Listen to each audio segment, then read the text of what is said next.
All set. Okay. Good evening, GrrCON 2019, folks. It's my pleasure to present Matt Hoy. He's going to be talking to you about embarrassing breaches. That just sounds... How to avoid them. Well, and avoiding embarrassing breaches. He is a fourth time, is that right? Speaker at GrrCON. So I'd like to have you give him a nice Grand Rapids GrrCON welcome. Matt.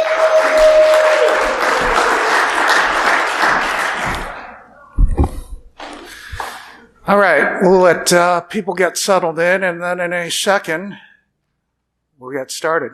So it's going to be hard following the other person who just did the whole GDPR thing, because I'm going to bore you with data security yet again. But this is going to be more of the security section of this. So I have been working in InfoSec for quite a long time. I've spoken here before. I've keynoted at GeekSpeed over here, and it's been funny because when GeekSpeed was the keynote speaker here, I was his guest speaker last year. I was a keynote, and GeekSpeed was my guest speaker. In any case, those are the ways to go get a hold of me, and essentially we'll start getting into the talk. So this talk is actually the security bits of data security. There's a bit of history of data security, and there have been many, many changes as to why you hear about breaches in the news almost every day, mind-numbingly. Things that people don't actually go ahead and think of when dealing with data is a data security lifecycle, the classification of data, and what types are. So prior to actually getting into data security and becoming a subject matter expert at it, I did a lot of incident response. And what happens every time somebody gets popped? Well, what were the assets that were lost? There are many laws that, like the GDPR, as well as the new CCPA, which are pretty much making it, as soon as I know that I've been breached, I have to go ahead and report these in ridiculous amounts of times. 48 hours. A lot of people don't even know which systems were affected in that time, let alone what data was actually lost on the assets. So what we're going to talk about is how do I go ahead and solve this through data security, some of the people, process, and technology. I'm going to talk a little bit about the industry standards and some of the lacking issues as far as industry standards. I'll actually go ahead and break into some particular threat modeling that some people don't think about when actually dealing with data security. And there are all kinds of things that could possibly come at you and your company, from legal to forensics to everything else. And we'll get into that. And then we'll think about how we want to go ahead and architect things.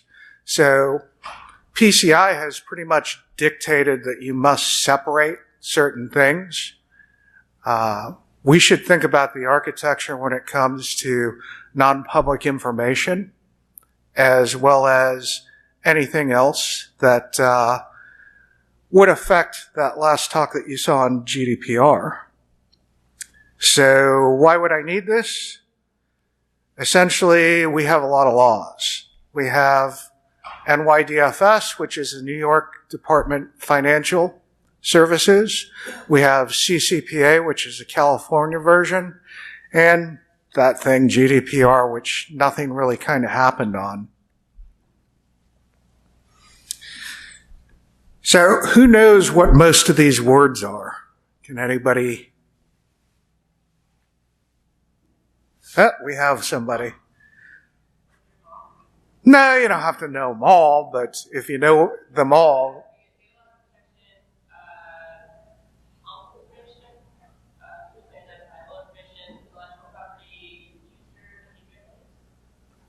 Yes, that is.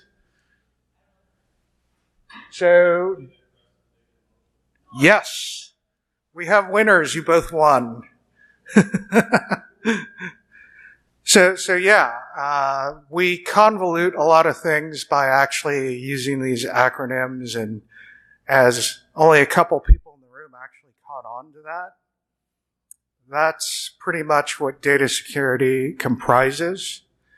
So data at rest is essentially, what do we do with the data when we save it? Where is it saved? It's probably saved on some type of SAN. It's probably saved on a laptop. In the event of a breach, these are all the things that are assets that we don't ever even think about that are lost. And should we have a breach on the IR side, what I need to go ahead and figure out is, where did we get breached? How big was the breach? And then where is my data and what types of data do I have? So there are preventative technology measures in this acronym jumble, which would be DLP for data loss prevention, which in itself does not work very well. I've been deploying I've deployed two types of major DLP things. One of them was formerly known as Vontu. Another one was formerly known as WebSense, and I'll just leave that there. And the issue with what happens with DLP is, I pretty much don't know whether or not I have a false positive or I have something that actually is going across the data in motion that is actually leaving my network. So data in motion is network level, and essentially I'd be sending out an email. I'd be going ahead and using OneDrive or Box or something else, but I don't know how it left. Another technical control you can use that is the hotness of today is UBA, which is user behavioral analysis. That is another key piece into, would this user actually relatively have access to the data? And should they have it? And what are they doing with it? So that will protect DLP, UBA, and those things are meant to go ahead and protect the PHI, the PII, and IP.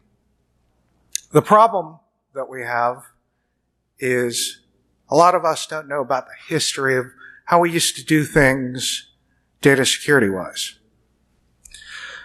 Before the internet, we had all this stuff. We had ARPANET, and then it changed to DARPANET, and now we have internet.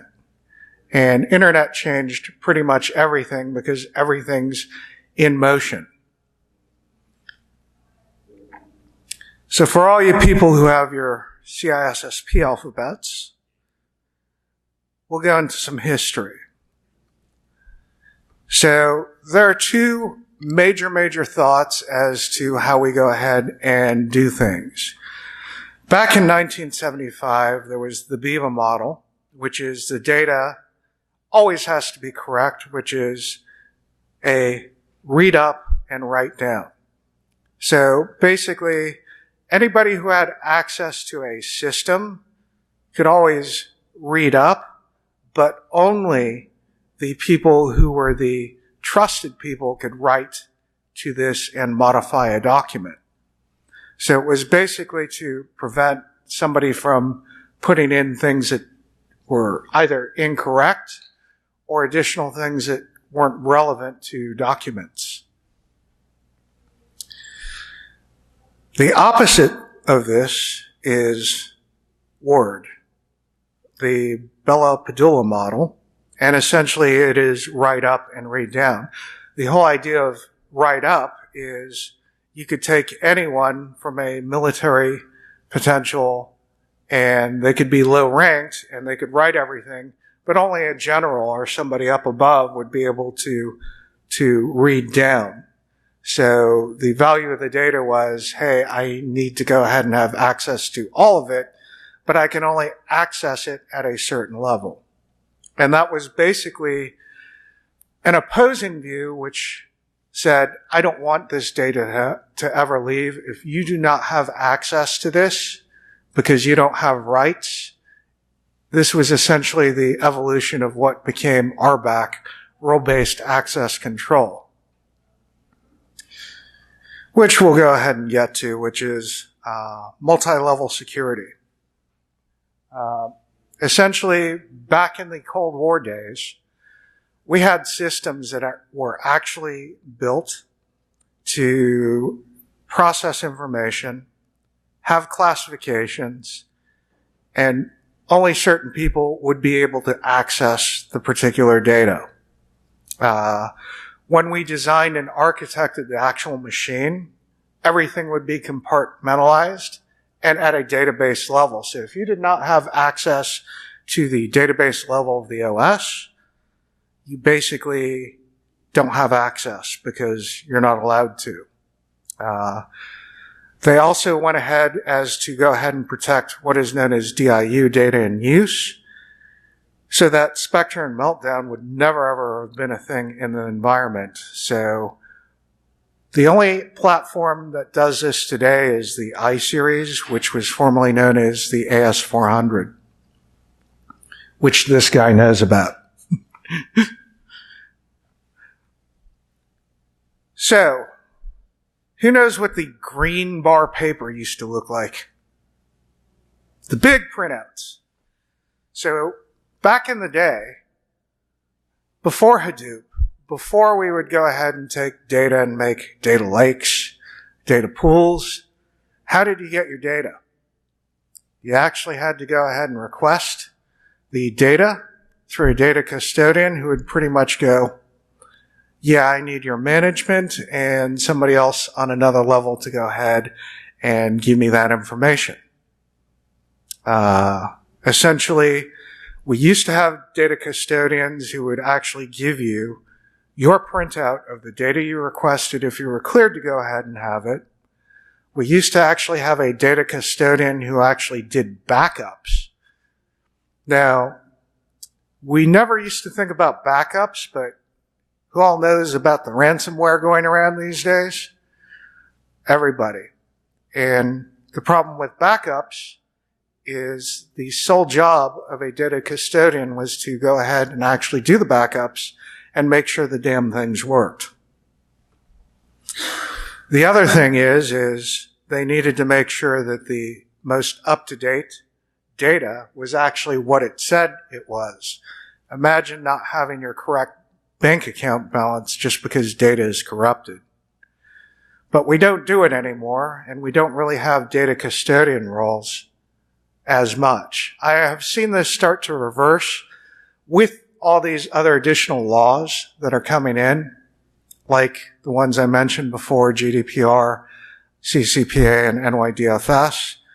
But the thing of it is now we just get dumpster fires because we throw all the data into every storage area network, and essentially we decide that we're going to make data lakes, but we don't know what the data is. Let's just throw everything everywhere. Because we have so much access to so much data that essentially, let's just give API rights to everything. Let's go ahead and take centralized data and dump it all into one lake. And we don't even know what we're putting in there at times. There have been several instances where people have pretty much been embarrassed because they thought that a private S3 bucket that had sensitive data in it was actually public. There has been a lot better work done as far as the S3 buckets, in which by default they've gone ahead and pretty much made it so that it's not public by default anymore. As I was talking about, we had a lot of things changing. We have internet, we have cloud, we have laptop devices, mobile devices. The data is pretty much everywhere. And we probably have no idea what the importance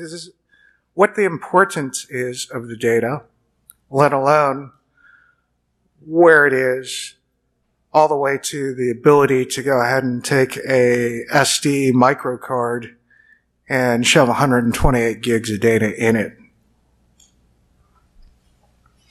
So, no, that's not actually the CIA. When we look at data, we need to go ahead and look at the actual triad of everything, which is confidentiality, which means, do I have this locked down? Are the proper people who are going to have access to this actually have access to this? We need to make sure that the data is accurate through integrity, and we need to make sure that the data is available when you actually need it. Once again, that used to be actually the realm of a data custodian, but we actually don't have those guys anymore.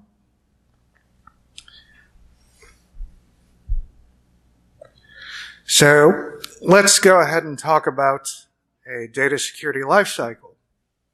That is what a data security lifecycle should look like. Most of us do pretty much only, probably mostly the four of them: the create, the store, the use, and share. As far as archiving, those go to actual policies that usually aren't done. But let's talk about the destruction of data. How many people here are guilty of having the PDF files or the PST files from 4 years ago when you were allowed to actually have PST files? Yeah. And that becomes the Sony treasure trove of information that was dumped when they got access to all those emails. So the last item, which is in the teal, is destroy. So almost every company actually has a policy saying we will retain this data for X amount. But if you actually have people who hoard data like emails in PST, which usually isn't allowed anymore by default anymore, that's the most commonly overlooked item is, did we go ahead and destroy that data? Because, once again, you can't actually hack or exfil something that doesn't exist. Data not there, you can't have it. So, to us in security, data hoarders are dangerous. So data hoarders would be people who do their own backup on non-encrypted hard drives, who take that thumbnail-sized USB, and essentially they introduce danger to your organization. Once again, you can't steal what ain't there. So here are the funny actual incidents that I've actually encountered. There was R&D at a company where I actually ended up having to go ahead and understand their business. And unfortunately, this was actually a weird one where I couldn't actually go ahead and have them destroy data. So they had to go ahead and keep it because it's all R&D.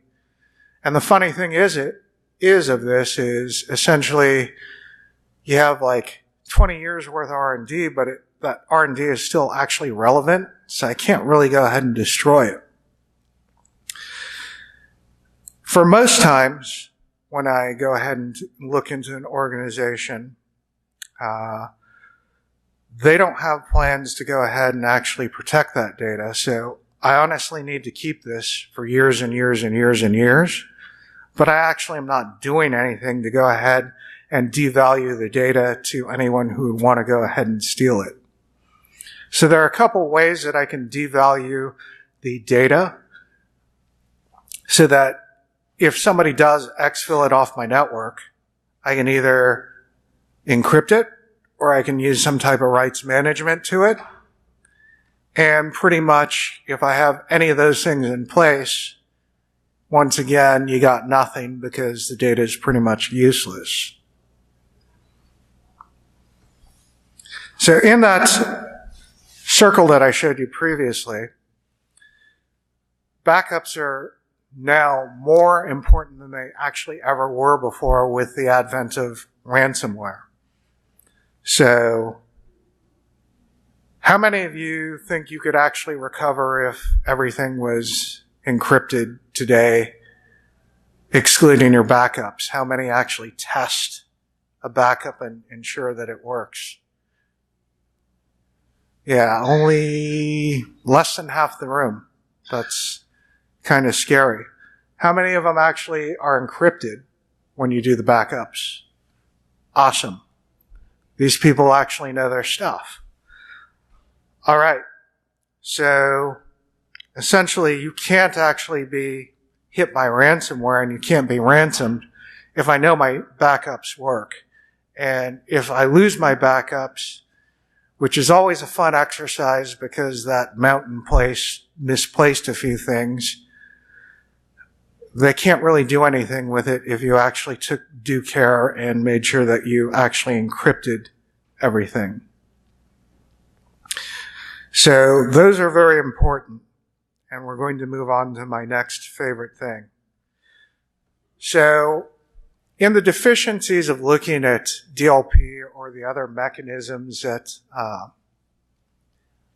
I have in place to go ahead and stop data from getting lost, how many people have actually gone ahead and tried to do data discovery here?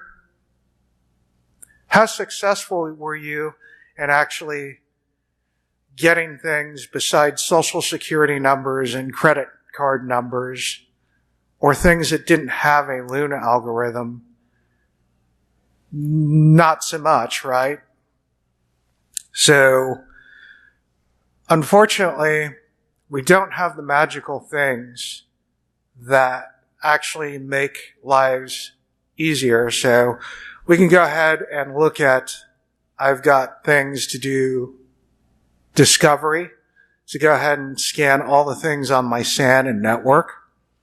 But usually these things have way too many false positives for me to even go ahead and look at. So say I scan like 20 terabytes of data. I probably have about 15 terabytes worth of hits.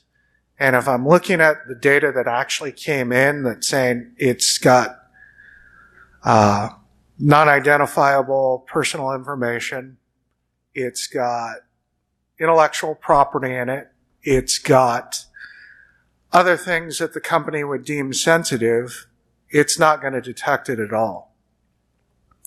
So this is where I would highly suggest that you go ahead and think about it. It's like, which comes first, the chicken or the egg? The data is going to be created, and it's going to be created. There's no stopping that. What could we go ahead and do to actually go ahead and keep tabs on it? Well, we can go ahead and start classifying it. But what does that actually go ahead and buy me? The thing of it is what it actually does and goes ahead and buys me if I start classifying data today is that the so-called machine learning and AI and things that are supposed to go find it, by actually putting metadata tagging and classifying this stuff, I actually might have a chance of actually teaching the machines to learn what is not a false positive. And that's been the biggest problem on trying to go find data within your organization. So when should I classify data? Every time I touch a document, every time I create a document. This is going to end up helping the other detection methods to actually work. So data is essentially like water and a drop, a file. That's easy. We can pretty much solve that today. But what are we going to do when you've got petabytes worth of data? Where do you even go ahead and start? That's the difficulty. So by starting data classification, you have to start somewhere. So on creation, on modification, That's one of the things that you have to go ahead and do so that you can teach the machine learning and AI from any product to actually have a chance to go ahead and find it. When you actually classify the data class, when you actually classify data, essentially you're giving yourself half a chance in the fact that, oh, I know what a good item looks like as far as I classified it. Let's go ahead and look for some more of that. So when you actually take time to go ahead and implement a classification and metadata tag it, you can go ahead and pretty much get the benefit from knowing what is in my backups. When I do discovery, that metadata tagging will find that data much faster. If I have an incident such as a breach, I would have to go ahead and know what my inventory is. And by having the pre-classified data, and if I knew a segment was attacked, I can pretty much meet that requirement.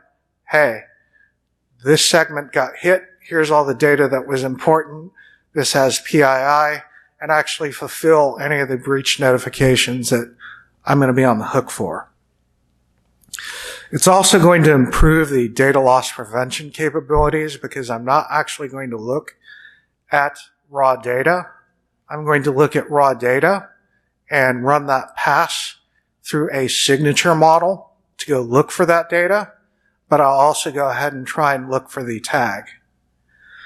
So essentially, if somebody had bothered to go ahead and tag it as confidential or confidential with NPI or any of those other tags that can help me find the data, it's essentially not going to go ahead and let it through.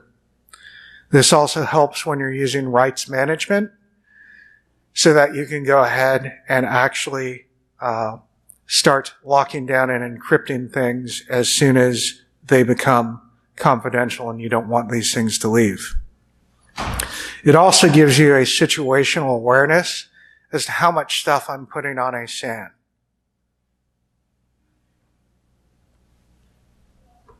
So we'll go into other parts of data. We have different types of data. We have structured data, which is usually the easiest to deal with because they're all in databases. But where do we have the most issues? The unstructured data. And where do I have the most difficult issues as far as finding items for my DLP to detect, for my assets, and to actually have a clue where anything is and what's important. So any of the Microsoft Office files, most of those can be detected very easily if you're looking for PCI information in an Excel file. We have the power of Loon algorithms to go ahead and actually detect those. But what about everything else? Account numbers that actually don't go ahead and use Loon algorithms for banks. Those are going to be very unique, and most of the time the best shot you have at detecting anything leaving your network or getting stored on a network is using exact data matching, which you have to tell it, I'm looking for this data. Exact data matching actually works pretty darn well, except for when you get into the millions or above in record volume, because every time you're going to look for the account number and a first name and last name, it becomes rather intensive in the fact that I have to actually do the search for it, and you're never ever going to finish the discovery if you actually have over millions of accounts to go ahead and find those. If I go ahead and classify this and it has metadata tags, I can rely on the metadata tags to go ahead and at least go, this is probably important. So in solving this, we have to look at this in a sense of people and process and technology. So in order to go ahead and actually implement a program to go ahead and get this data security together, you're going to have those stakeholders who are going to get you your budget, Where I see data security fail mostly is there are no policies and standards that are enforceable in regards to actually handling the data. Because as a person in a SOC, I found a thing. It notified me in DLP that Jane Doe was copying this stuff to USB, but I can't do anything with it because I never had the proper policies or standards to go ahead and actually do that. It's also a branch in the incident handling, which is if I see this stuff move, I'd better do something about it. So essentially, we're going to need everybody in an organization to go ahead and use data classification. So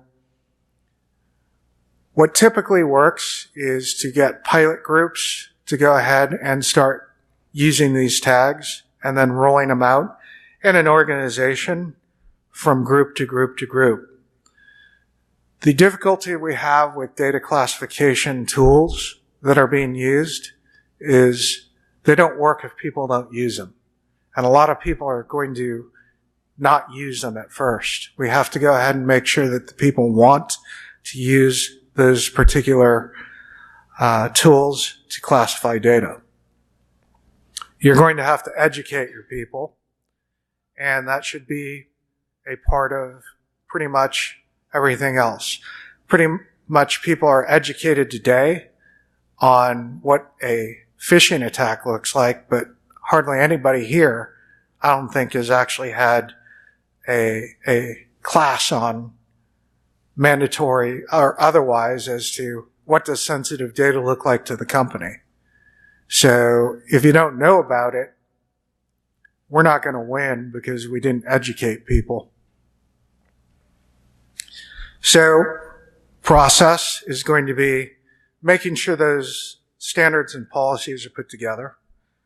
We are going to have to go ahead and use and take the effort to educate people so that they understand that data classification is just as important as those phishing campaigns that we educate everybody else about.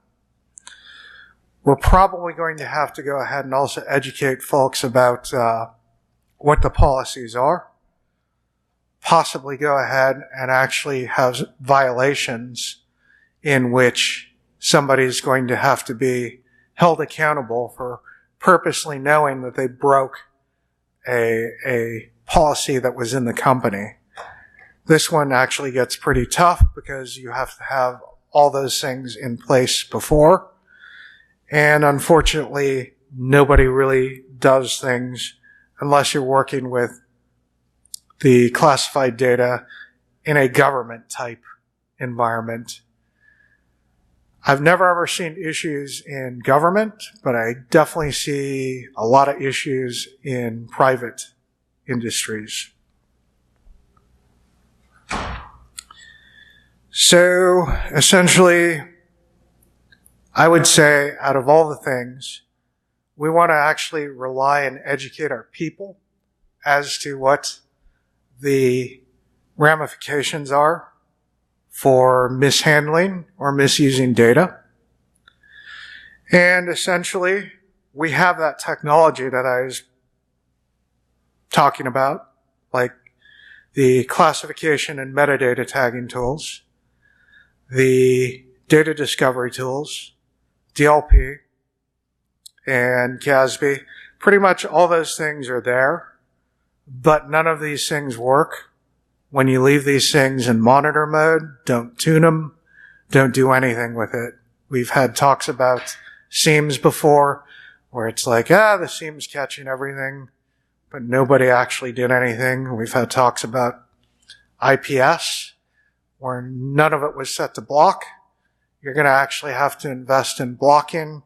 You're going to actually have to invest in enforcement. And you're actually going to have to go ahead and invest in tuning your technology if you're going to implement it, or don't even bother to implement it at all.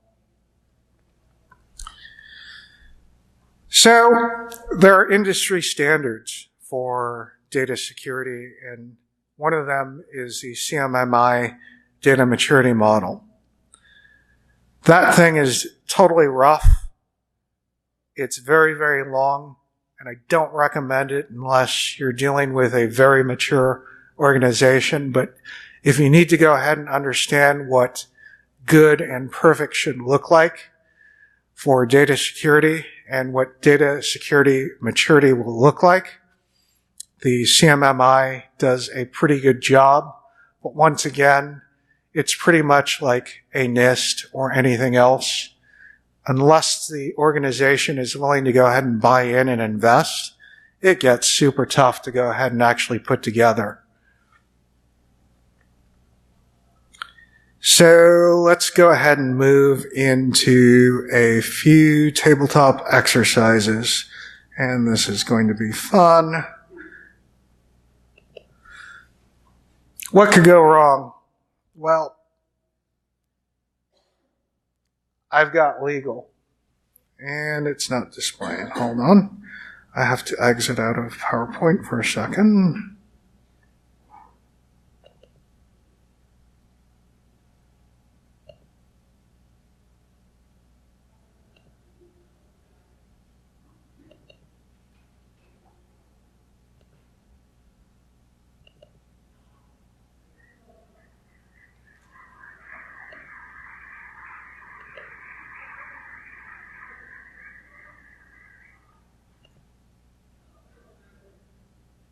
All right.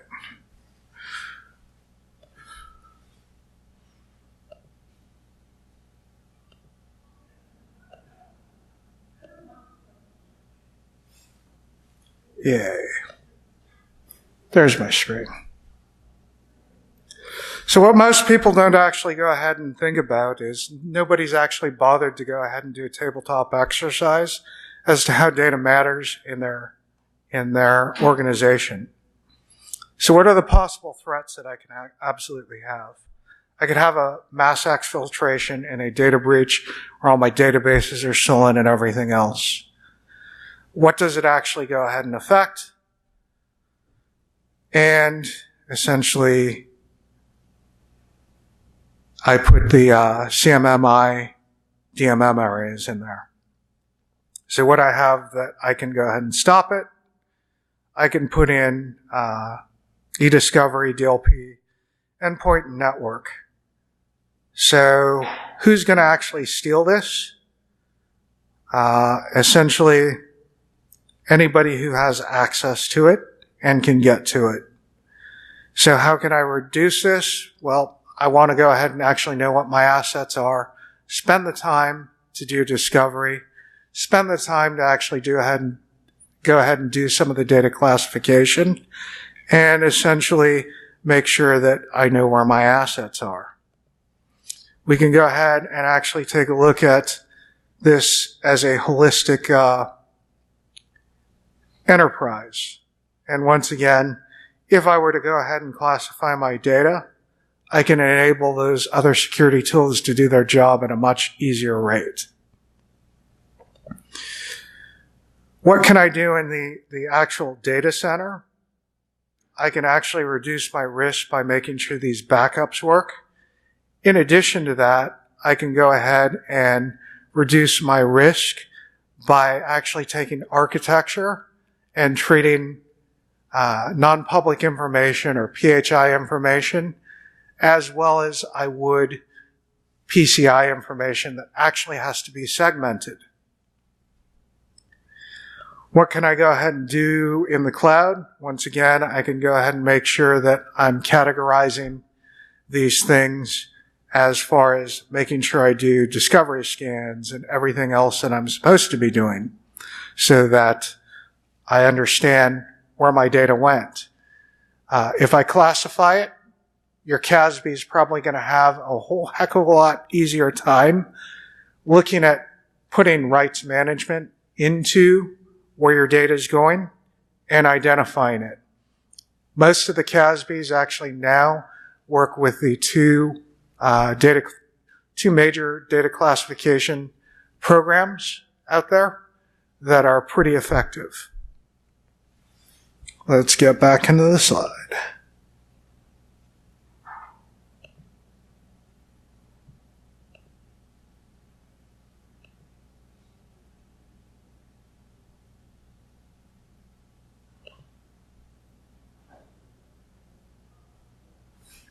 All right.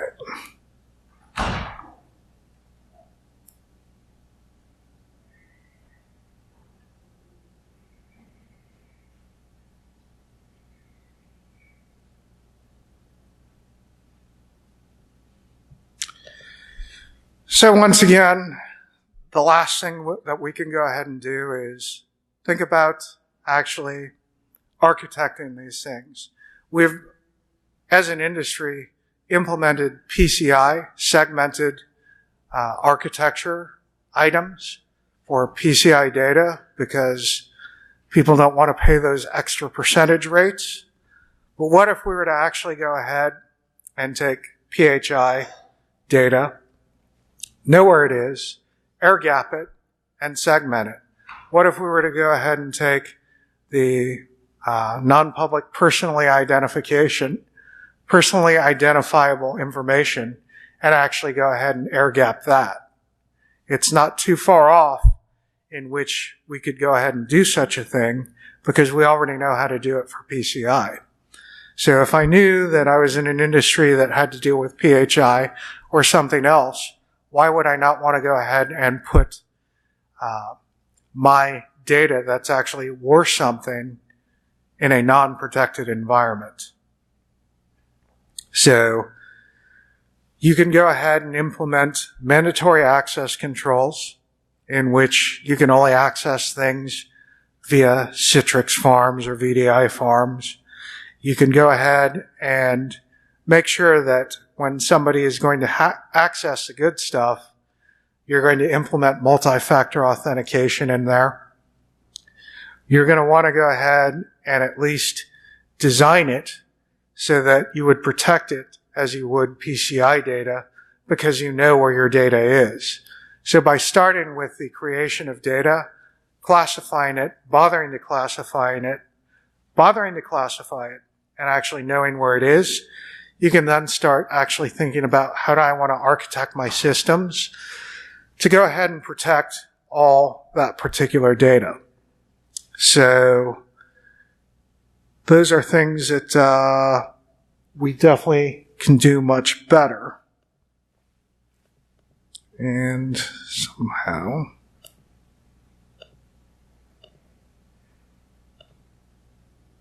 I lost a slide.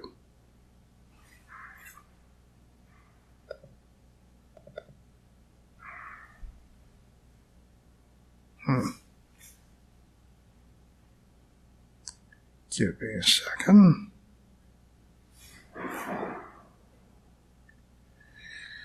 All right. So, slides are not working. It seems to be stuck. There we go.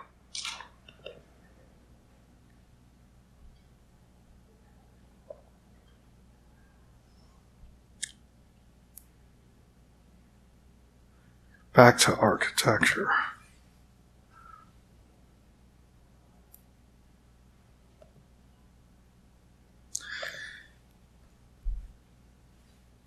Nope, it's not.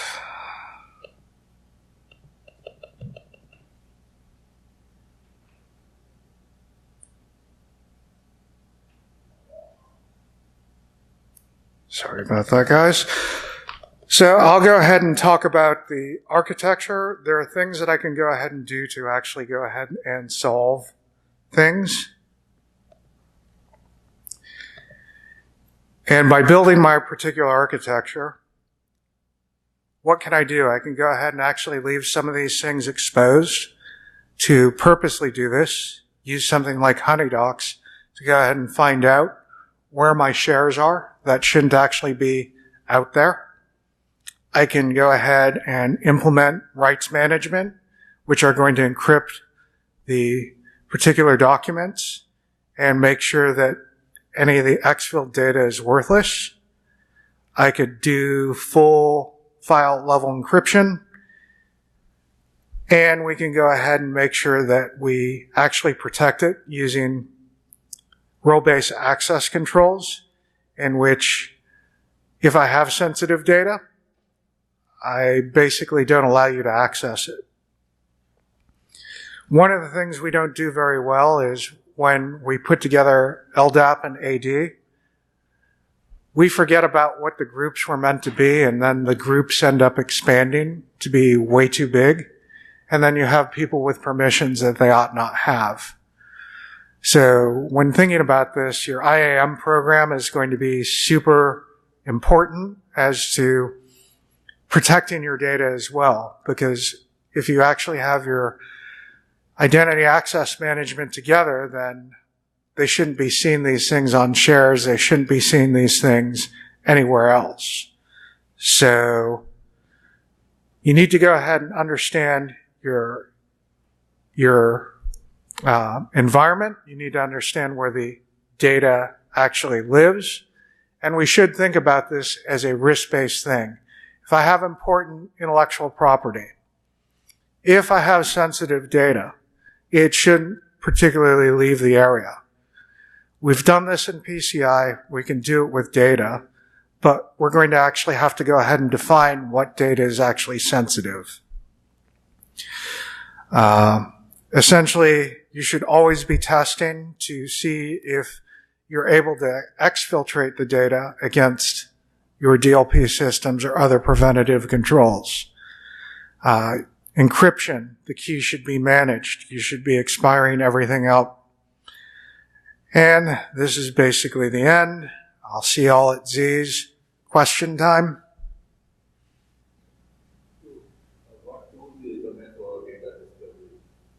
I'm actually trying to be agnostic about it. Most of the ones do it, but once again, as far as doing data discovery, the issue I have is, once again, training the data discovery to do things. By implementing data classification and actually starting to learn the metadata tags that I put in, I can then train the discovery to go look at all the metadata tags and see if they're actually matching. And then once I learn the metadata tags, plus I learn the contents of everything, then I actually have a decent type of discovery. That's what I find the biggest problem is false positives, especially when you have years and years and years of stuff. So that goes back to the file, the drop of water, where I have one thing. That's easy. What I do when I have tens of thousands or tens of millions